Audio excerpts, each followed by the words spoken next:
हाय, क्या आप लोगों ने कभी सोचा है कि एक ड्रॉपर कैसे काम करता है, या हम एक स्ट्रॉ की हेल्प से किसी जूस को कैसे पी पाते हैं? तो आइए इन सवालों का जवाब जानने के लिए हमें वायुमंडलीय दाब को समझना होगा। और वायुमंडलीय दाब को समझने के लिए अभी हम एक एक्टिविटी करेंगे, उसका नाम है मेडगेबर्ग हेमिस्फीयर एक्टिविटी। तो इस एक्टिविटी को शुरू करते हैं। इस एक्टिविटी के लिए मेरे पास दो होलो हेमिस्फीयर होते हैं और एक होलो हेमिस्फीयर के साइड में एक पाइप लगा होता है जिसको हम अपनी वैक्यूम पंप के साथ कनेक्ट कर इसके अंदर की हवा निकालते हैं। अब ये वायुमंडलीय दाब क्या होता है, इसका हमारी बॉडी पर क्या इफेक्ट पड़ता है और इसको हम डेली लाइफ में कहाँ यूज़ करते हैं, तो आइए इस एक्टिविटी से अभी हम समझेंगे। तो जैसा कि हम जानते हैं हमारी अर्थ सरफेस पर बहुत सारी एयर अवेलेबल होती है और यही एयर हमारी अर्थ पर काफ़ी सारा दाब भी डालती है और इसी दाब को हम बोलते हैं वायुमंडलीय दाब या एटमॉस्फेरिक प्रेशर। तो एटमॉस्फेरिक प्रेशर को ज़्यादा समझने के लिए डिटेल में, तो मेरे पास ये दो होलो हेमिस्फीयर हैं। अगर मैं इन दोनों होलो हेमिस्फीयर को ऐसे कनेक्ट करता हूँ एक दूसरे से और अगर इसको ऐसे खींचूंगा तो एक दूसरे के साथ ये खुल जाएंगे। ये ऐसा क्यों खुल जाते हैं? क्योंकि इसके बाहर जो दाब है वायुमंडलीय दाब है और इसके अंदर का जो दाब है वो एक जैसा है, इसलिए ये खुल जाता है। क्योंकि अंदर का दाब भी एक प्रेशर एक्सर्ट करता है जिसकी वजह से ये ओपन हो जाता है। क्या होगा अगर मैं इसको ऐसे बंद करके और इसकी अंदर की हवा अगर निकाल दी जाए तो क्या ये खुल पाएगा? चलिए आइए इसको करते हैं। तो हमने अपने होलो हेमिस्फीयर को वैक्यूम पंप के साथ कनेक्ट कर दिया गया है और इसकी साइडों में हमने वॉशलिन भी लगाई है ताकि ये पूरी तरह से एयर टाइट हो जाए। तो आइए इसके अंदर की हवा निकालते हैं पंप की हेल्प से। तो हम इसको ऐसे कनेक्ट करेंगे और यहाँ से बटन प्रेस और अंदर की हवा बाहर। इसको थोड़ी देर हम ऐसे ही रखेंगे ताकि इसके अंदर की हवा पूरी निकल जाए और ये बिल्कुल एयर टाइट हो जाए। तब ये हवा निकल चुकी है इसके अंदर की। तो उसके बाद आपको यहाँ पर ये नॉब होती है, इसको बंद करना है ताकि इसमें कोई बाहर से एयर ना जा सके।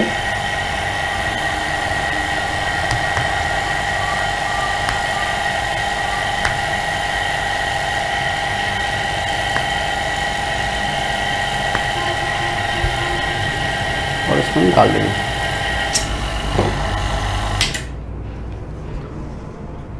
तो हमने इसके अंदर की हवा निकाल दी है और अगर मैं अब इसको खोलने की कोशिश करूं तो ये नहीं खुल पाएगा, जैसा कि आप देख पा रहे हो। ये क्यों नहीं खुल पा रहा? क्योंकि इसके अंदर का जो दाब है और बाहर का जो दाब है वो एक समान नहीं है। बाहर का दाब बहुत ज़्यादा है, अंदर का दाब बिल्कुल ना के बराबर है।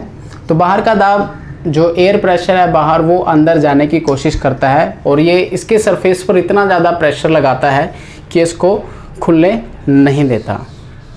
और अगर मैं इसके अंदर के वैक्यूम को ख़त्म कर दूं तो ये आसानी से खुल जाएगा। तो ये वायुमंडलीय का दाब हमने देखा कि कितना प्रेशर इस पर डालता है। अगर मैं इसको ऐसे दो रस्सियों के साथ बांधकर भी खोलने की कोशिश करूं तो ये नहीं खुल पाएगा। तो हम समझ सकते हैं कि वायुमंडलीय दाब कितना होता है। हमारे माइंड में प्रश्न आ रहा होगा कि अगर ये वायुमंडलीय इतना अधिक होता है तो इसका हमारी बॉडी पर इफ़ेक्ट क्यों नहीं पड़ता? तो इसका आंसर ये है क्योंकि हमारी बॉडी में भी एक प्रेशर होता है जिसको हम ब्लड प्रेशर बोलते हैं और ये जो ब्लड प्रेशर होता है ये स्लाइटली थोड़ा सा ज़्यादा होता है बाहर के एटमॉस्फेरिक प्रेशर से, तो जिसकी वजह से हमारी बॉडी बैलेंस में रहती है। अगर हम हाई एल्टीट्यूड पे जाते हैं तो वहाँ पर बाहर का जो एटमॉस्फेयर होता है वहाँ पर प्रेशर बहुत कम होता है और हमारा ब्लड प्रेशर है वो ज़्यादा हो जाता है, जिसकी वजह से बॉडी में इनबैलेंस हो जाता है, हमारी नोज ब्लीडिंग शुरू हो जाती है। तो ये हमारा प्रेशर का कंसेप्ट होता है। उसके बाद हम इसका यूज़ कहाँ करते हैं डेली लाइफ में? अब जैसे हम ड्रॉपर है, हम बचपन में जब किसी बच्चे को दवाई दी जाती है तो ड्रॉपर की हेल्प से दी जाती है। तो हमने देखा होगा जब हम ड्रॉपर को ऐसे प्रेस करते हैं तो क्या होगा, इसके अंदर की जितनी भी हवा होती है वो बाहर निकाल देते हैं और इसको हम ऐसे पानी में डाल देते हैं। तो जब हम इसको पानी में डालते हैं और वापस इसको छोड़ते हैं तो लिक्विड अंदर आ जाता है, क्योंकि इसके अंदर का जो दाब है वो बिल्कुल कम है और बाहर ज़्यादा है। तो बाहर का दाब अंदर की तरफ फोर्स लगाएगा और जिसकी वजह से लिक्विड इस ड्रॉपर में चला जाएगा।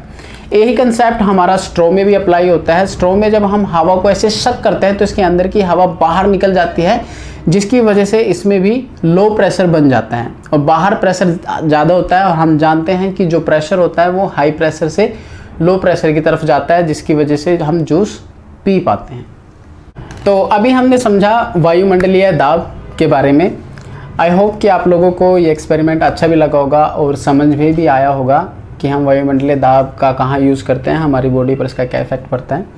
अगर आपको ये वीडियो अच्छी लगी है तो इसको ज़रूर लाइक और शेयर करिएगा, और अगर आपका कोई डाउट है तो प्लीज़ कमेंट बॉक्स में अपना डाउट भी डालिएगा।